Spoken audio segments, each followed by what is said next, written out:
Hello everyone, welcome back to another video on how to log in. In today's video, I will guide you on how you can get Google Translate app. Google Translate is a multilingual neutral machine translation service developed by Google to translate text, documents, and websites from one language into another. Now, if you want to get Google Translate app, then you have to follow all the steps and watch this video till the end.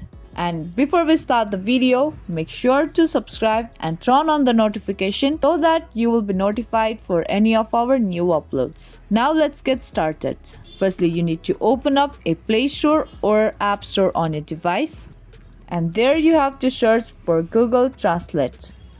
And once you search for it, you will be able to see Google Translate on your screen. Now, in order to get this Google Translate app on your device, you have to tap on Install button. Once you tap on Install button, Google Translate app will start to download.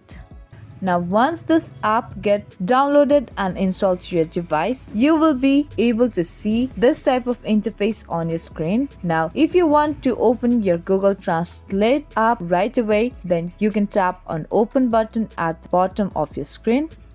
And there you will be directly taken to this type of interface from where you can translate one language into another. So that's how easily and quickly you can download Google Translate app. Hope you liked and found this video useful. If you did, make sure to give this video a big thumbs up and subscribe to our channel. I will be back with more videos like this. Thank you for watching.